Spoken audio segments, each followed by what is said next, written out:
বাংলাদেশ সাম্প্রদায়িক সম্প্রীতির দেশ।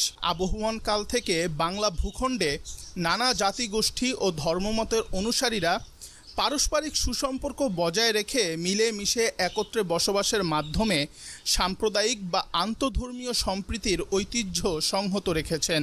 নিঃসন্দেহে বলা যায়, প্রতিবেশী দেশগুলোর তুলনায় আমাদের দেশের সংখ্যালঘুরা অনেক বেশি নিরাপদ এবং তারা নিজেদেরকে কখনো সংখ্যালঘু বা অবহেলিত মনে করেন না।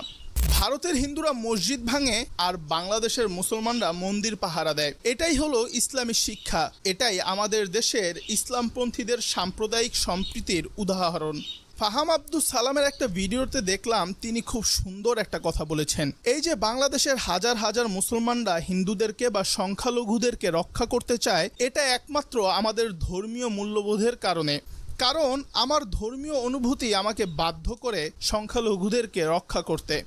আমাদের আশেপাশে প্রতিবেশী দেশগুলোতে সংখ্যালঘুদেরকে কি নির্মমভাবে কোণঠাসা করে রাখা হয় তা আমরা বিভিন্ন সময় প্রত্যক্ষ করি।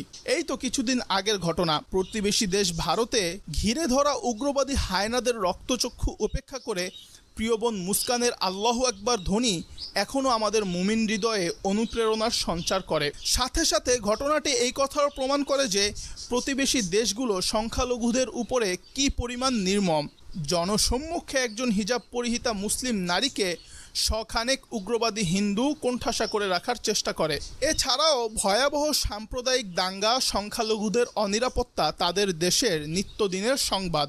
অবাক করা বিষয় হলো, আবার তাদের মিডিয়াই আমাদের দেশের সাম্প্রদায়িক সম্প্রীতি এবং সংখ্যালঘুদের নিয়ে চিন্তিত। হিন্দু সম্প্রদায়ের ভাইদের মধ্য থেকে গুটি কয়েক বিশৃঙ্খল বিগত ক্ষমতাসীনদের হয়ে তারা বিভিন্ন সময় ইসলামপন্থীদের উপর হামলা করেছে, কিন্তু যখনই তাদেরকে বিচারের আওতায় আনা হয় বা মাজলুমরা তাদের উপর চড়াও হয়, তখন তারা আওয়ামী লীগ থাকে না, তখন তারা হয়ে যায় হিন্দু। গুটি কয়েক উশৃঙ্খলদের জন্যে মনে প্রাণে খাঁটি বাঙালি এবং সভ্য সংখ্যালঘুরা শান্তিতে বসবাস করতে পারছে না, তারা দিচ্ছে না। দেশের বিভিন্ন স্থানে প্রায় 31টি মন্দির ভাঙতে গিয়ে হিন্দু ধর্মের লোকেরাই ধরা পড়েছে। এর চেয়ে লজ্জার আর কি হতে পারে? আমাদের দেশে কখনো সাম্প্রদায়িক দাঙ্গার ঘটনা ঘটেনি। প্রতিবেশী যে কোনো দেশের সংখ্যালঘুদের চেয়ে এদেশের সংখ্যালঘুরা অনেক বেশি নিরাপদ। অনেক ক্ষেত্রে সংখ্যাগরিষ্ঠ মুসলমানদের চাইতে তাদেরকে বেশি প্রাধান্য দেওয়া হয়। আওয়ামী ষড়যন্ত্রে দু এক জায়গায় বিচ্ছিন্ন ঘটনাকে কেন্দ্র করে সারা বাংলাদেশের ইসলামপন্থীরা এবং মাদ্রাসায় পড়ুয়া ছাত্ররা রাত জেগে সংখ্যালঘুদের বাড়িঘর এবং উপাসনালয় পাহারা দিচ্ছে, আন্তরিকতার সাথে তাদের পাশে এসে দাঁড়িয়েছে। এমনকি পাহারার দায়িত্ব পালনকালে মাদ্রাসার ছাত্র ও আলেমরা মন্দির প্রাঙ্গণেই নামাজ আদায় করে সংখ্যালঘুদের প্রতি ভালোবাসা ও সম্প্রীতির বিরল দৃষ্টান্ত স্থাপন করেছে। এটাই আমাদের দেশের সাম্প্রদায়িক সম্প্রীতির সৌন্দর্য।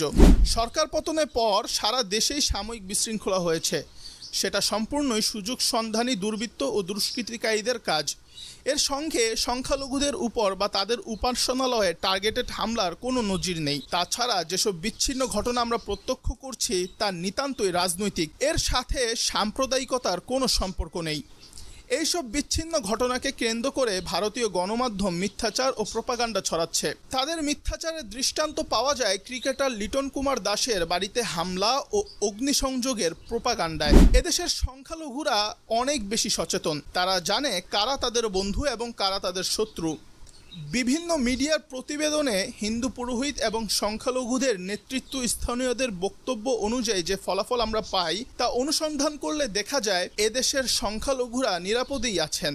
আলেম ওলামাদের প্রতি এবং ইসলামপন্থীদের প্রতি তারা কৃতজ্ঞতা এবং ভালোবাসা জ্ঞাপন করেছেন এবং তারা এই সকল ষড়যন্ত্রের ব্যাপারে সচেতন বলেও তারা জানিয়েছেন। দেশে হিন্দু বনাম মুসলমানদের লড়াইস্থল বানালে কেউই জয়ী হবে না। সাময়িক বা তাৎক্ষণিক সুবিধা নেবে কোনো না কোনো দল। এতে দেশের কি উপকার হবে? যারা বিচ্ছিন্ন এবং নিতান্তই রাজনৈতিক ঘটনাকে কেন্দ্র করে দেশে বিদেশে প্রোপাগান্ডা ছড়াচ্ছেন এবং বিশ্বের কাছে বাংলাদেশের ইমেজকে নষ্ট করার পায়তারা করছেন এবং একটা সাম্প্রদায়িক দাঙ্গা বাঁধানোর চেষ্টা করছেন, তারা আর যাই হোক দেশের শুভাকাঙ্ক্ষী নন।